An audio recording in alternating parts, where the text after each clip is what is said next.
Bienvenidos una vez más a nuestra Escuela Catedralicia de Gracias.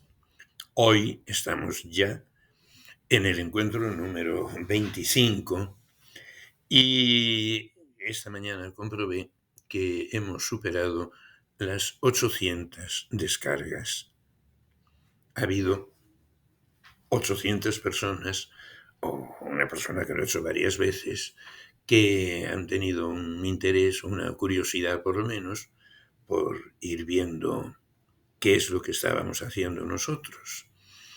Hay algunos que son más permanentes, hay otros que se aburren antes o lo que fuera, pero vamos, tenemos que saber respetar lo que ofrecemos y tenemos que agradecer que nos lo acepten. Y ha habido una de las personas que siguen más o menos estos encuentros que me pidió que analizara en alguno la diferencia entre el pecado mortal y el pecado venial. Ya el día 5 de diciembre, en el encuentro número 11, estuvimos tratando la cuestión del doble sentido que tiene la palabra pecado en nuestro lenguaje común. Porque lo más frecuente es que se le llame pecado a la culpa por la que se queda uno en situación de pecado. Mientras que el llamar pecado a esa situación de pecado que consiste en no participar de la vida de Dios por la gracia santificante, por la fe, la esperanza y la caridad, que de eso también hablamos en otro día, al hablar de la participación de la vida de Dios, que fue en el encuentro número 8. Pues entonces, el pecado,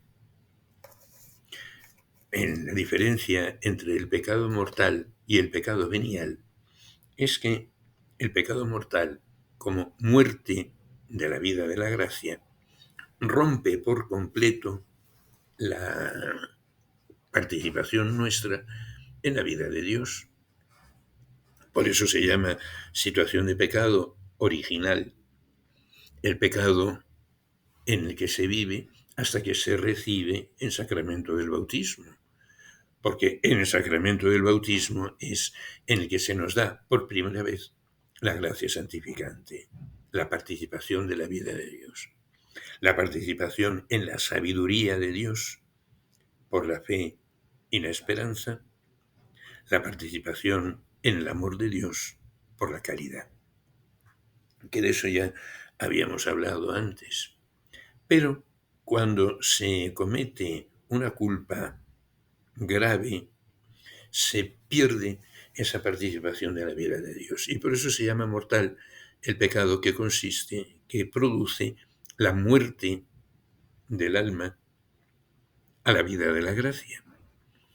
Con la diferencia con la muerte biológica, que la muerte biológica no tiene más remedio que la resurrección después de la muerte, a la cual no hemos llegado. Y la pérdida de la vida de la gracia se puede recuperar no volviéndose a bautizar, sino recibiendo como consecuencia de haber sido bautizado alguno de los sacramentos de la Iglesia, de los sacramentos de Jesucristo, sacramentos administrados por la Iglesia. En primer lugar, es el bautismo. En segundo lugar, se crece en la vida de la gracia cuando no se ha llegado a perder del todo por un pecado mortal, pero se ha ido debilitando por los pecados veniales, se crece y se recupera la vida de la gracia por la Sagrada Comunión.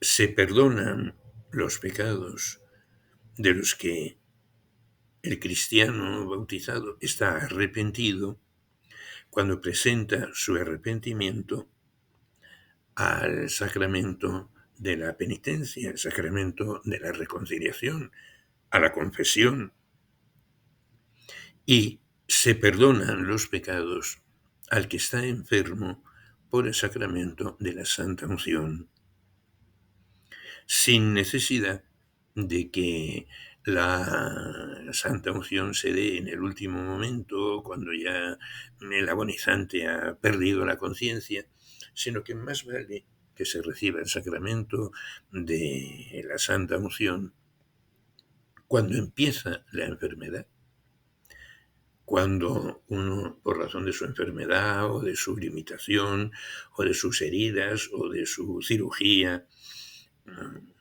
o de su vejez, tiene que dejar de hacer las actividades normales de su vida, cuando uno estaba haciendo algo, aunque con los años hiciera poco, pero sí tenía una vida de relación y con algo de actividad, hasta que no queda inválido o no queda ya en una situación de mayor gravedad, no se le debe dar la Santa Unción, porque por la unción de enfermos es por lo que incorporamos todos los dolores, las molestias, los miedos, las angustias de la enfermedad, el miedo a la muerte. Lo unimos todo por el sacramento al sacrificio redentor de Jesucristo. Y entonces todo lo que ofrecemos por nuestra enfermedad, o nuestra vejez, o nuestra ancianidad, o lo que sea, unido por el sacramento de la unción, se incorpora al perdón de los pecados, en primer lugar, de los pecados del que recibe el sacramento, de los pecados del enfermo, y se incorpora también a ese valor salvífico que tiene el sacrificio redentor de Jesucristo. El dolor nuestro por el dolor y la enfermedad por la enfermedad no tiene ningún valor sobrenatural. Unidos a Jesucristo por el sacramento de la Santa Unción, sí lo tiene.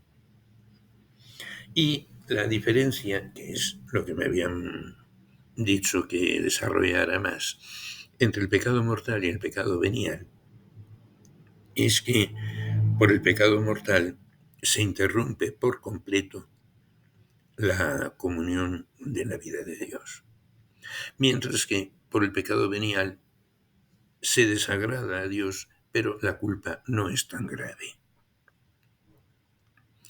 Y para que haya pecado mortal, nos dice el Catecismo de la Iglesia Católica, que tiene que tratarse de un acto que vaya directamente en contra de lo que sabemos que es la voluntad de Dios según la revelación.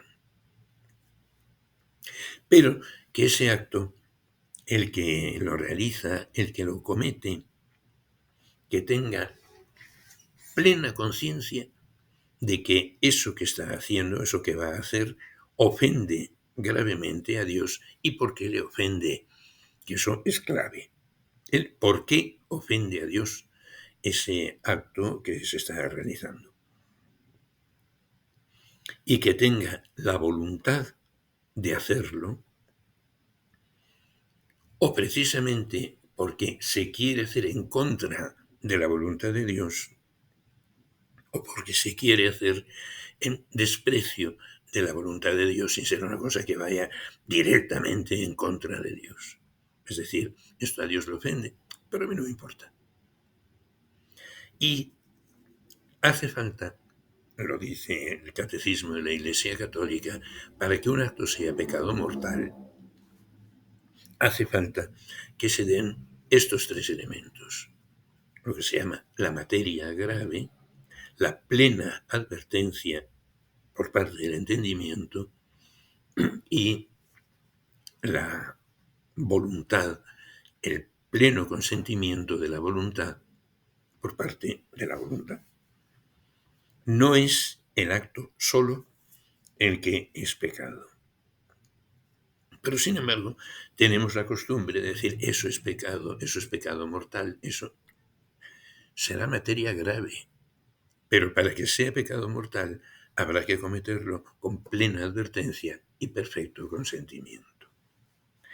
Ha habido durante el, la asamblea del Sínodo de los Obispos, que tuvo lugar durante el mes de octubre del año 23, del año pasado, pues entonces hubo una entrevista que le hicieron al cardenal relator general de la Asamblea del Sínodo, el cardenal Holderlich, y que, claro, le preguntaron con toda la mala idea que si la sodomía después del sínodo iba a seguir siendo pecado mortal.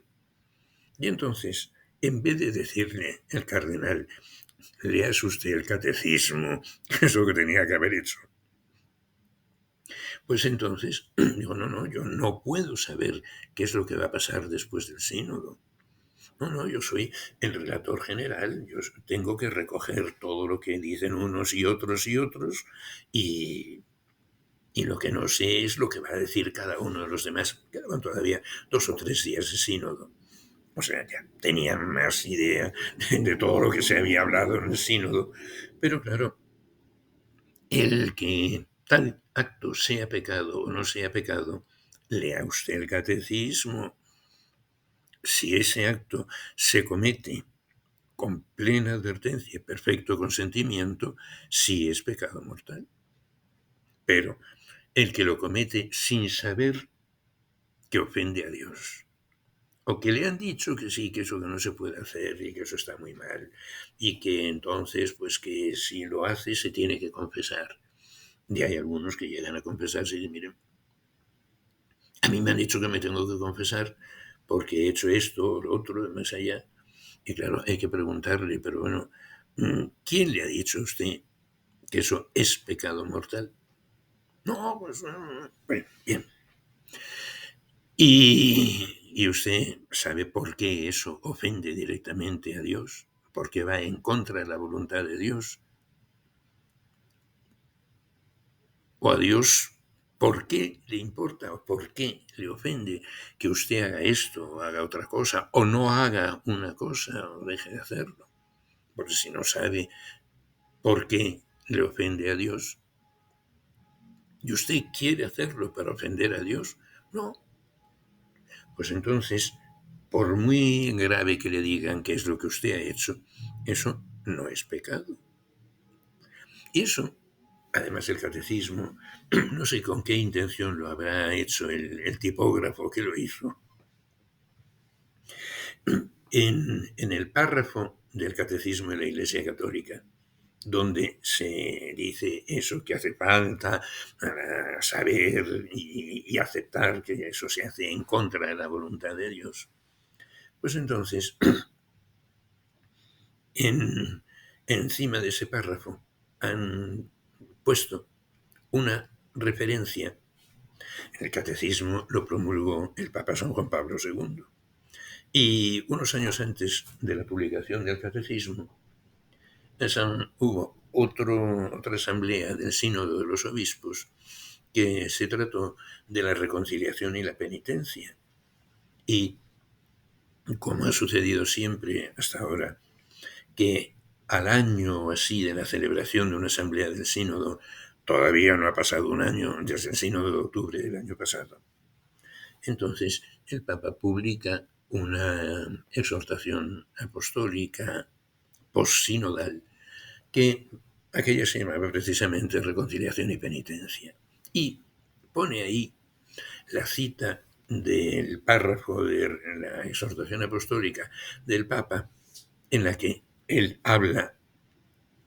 escribe de una manera más amplia que en el parrafito del catecismo, pero de lo que hace falta para que el acto sea pecado mortal.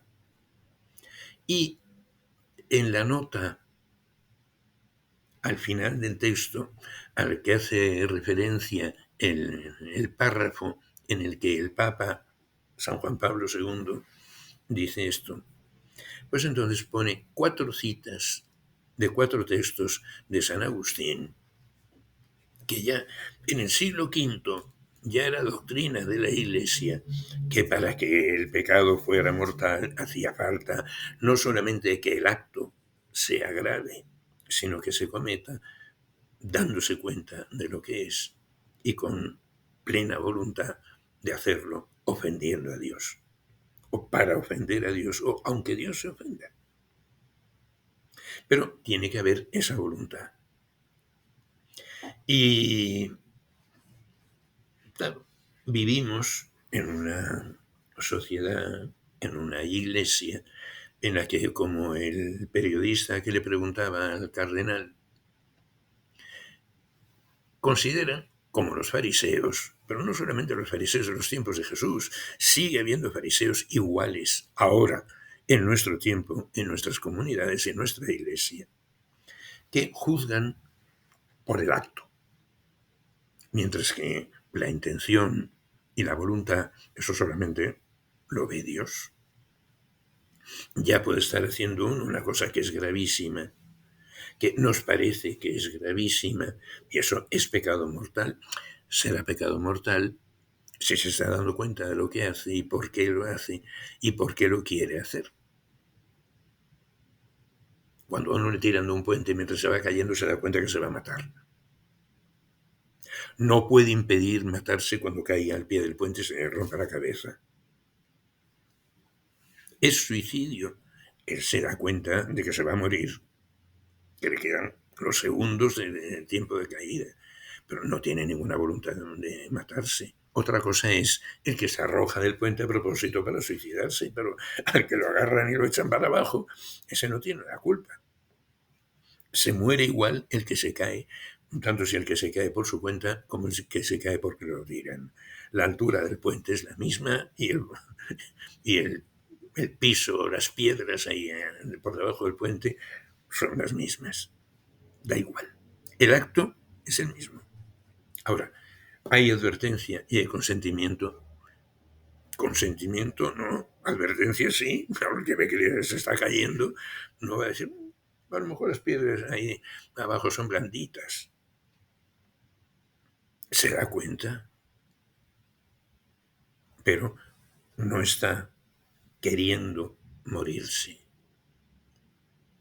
Y entonces, ya el Papa San Juan Pablo II, escribiendo con motivo de otro sínodo anterior sobre el matrimonio y la familia, hablando de situaciones matrimoniales, lo que se entiende por irregulares,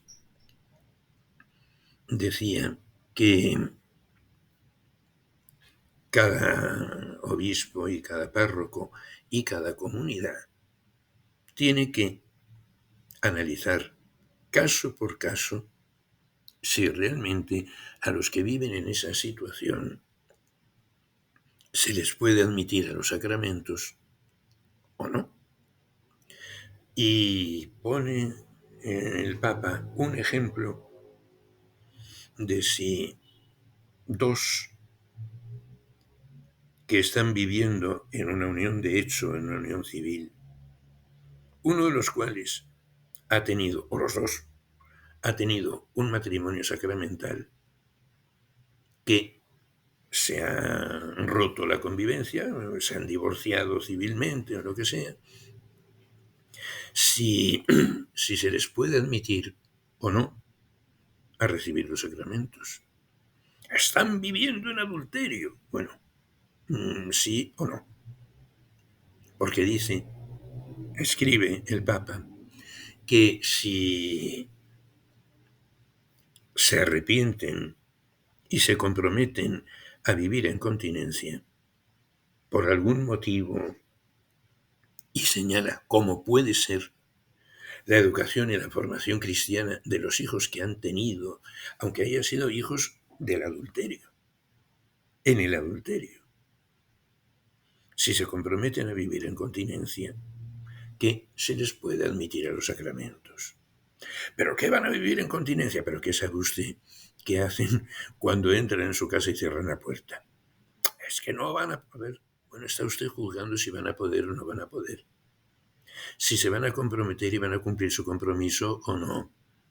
Pero claro, ¿cómo puede usted asegurar que en ese caso hay que negarle los sacramentos?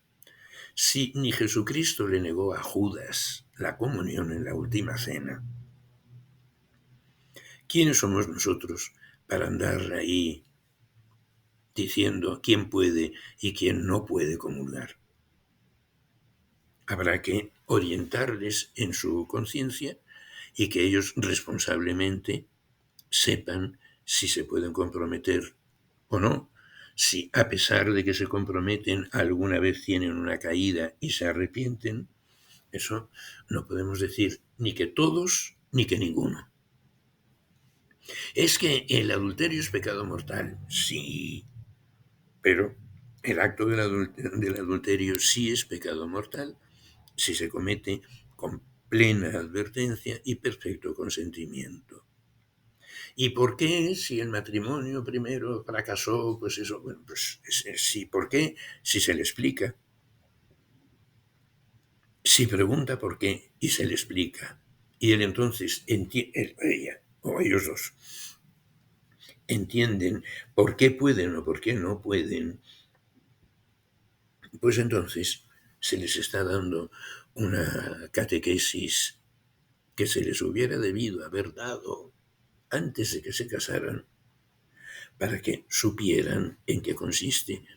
Pero claro, el que le parece que es lo más natural, o no ve que sea eso nada malo, y a pesar de todo lo hace, pues entonces, claro, si se le ayuda a que lo descubra y a que vea si tiene voluntad o no tiene voluntad, que claro, lo que no podemos hacer es generalizar y decir, eso es pecado mortal.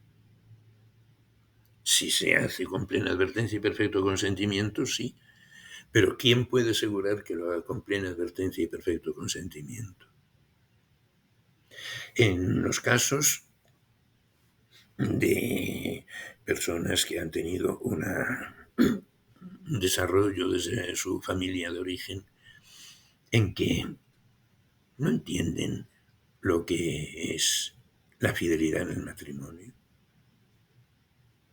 y viven como se les ocurre, y viven en unión libre o viven en una unión directa y pretendidamente estéril.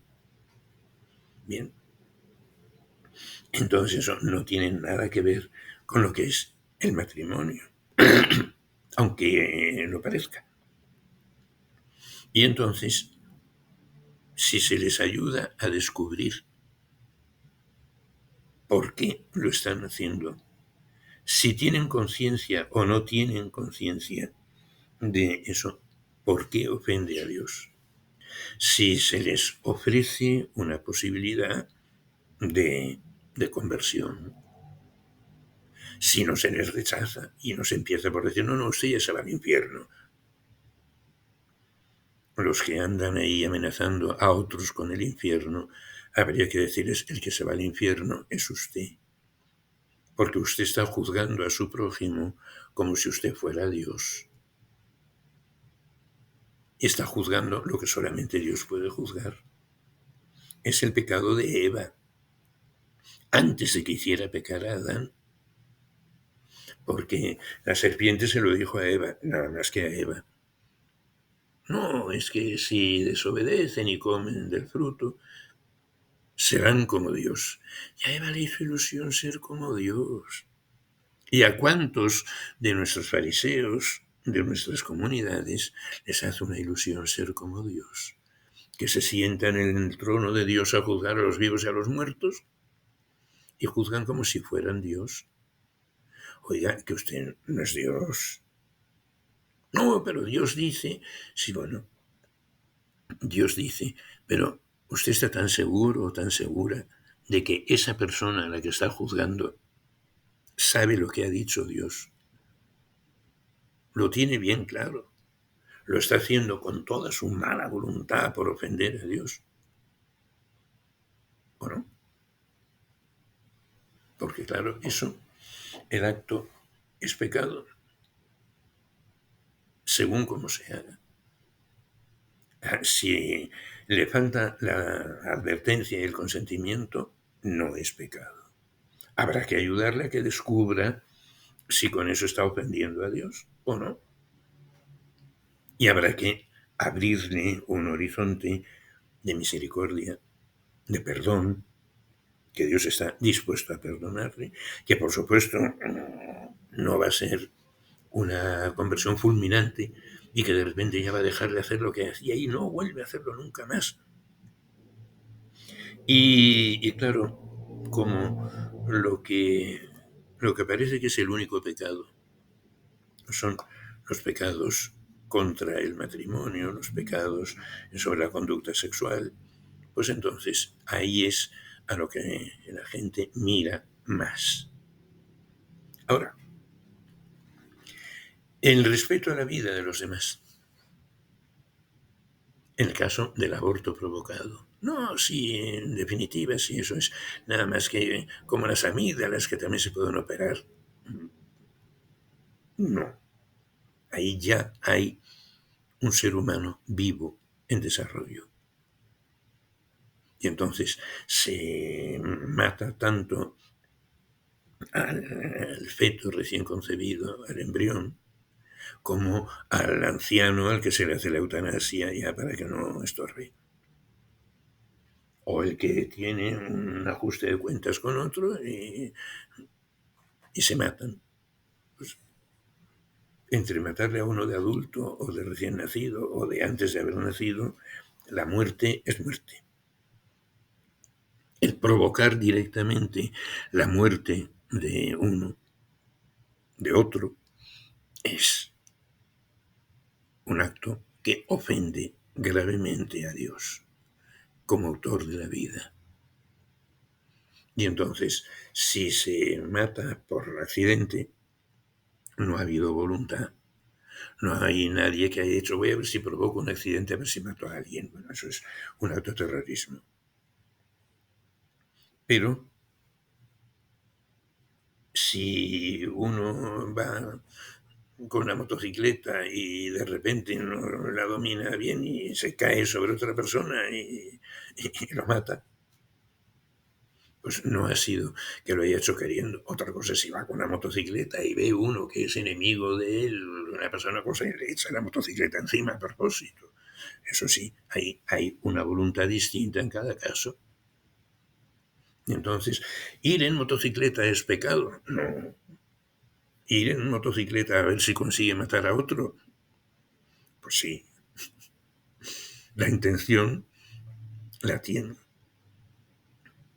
Y entonces tenemos que tener mucho cuidado en no confundir un acto que es gravemente ofensivo de Dios con un pecado mortal. El acto es un objeto. El pecado es una actitud del individuo. Y entonces no se puede decir que todos los actos de esto, todos son pecado mortal, todos son pecado mortal. No. Se puede tener una cierta culpa, nada más. Y entonces eso es lo que sería el pecado venial. Y la Iglesia nos dice que el que tiene conciencia de estar en pecado mortal no debe recibir la Sagrada Comunión sin haberse confesado previamente. Y si no se ha podido confesar, dice el catecismo, haga un acto de contrición con el propósito de confesarse cuanto antes y no se quede sin comulgar. Bueno, nos quedan 5 segundos o no sé cuánto para llegar a la media hora y entonces antes de que se nos corte la grabación, nos despedimos. Muchas gracias por su atención y que el Señor les bendiga.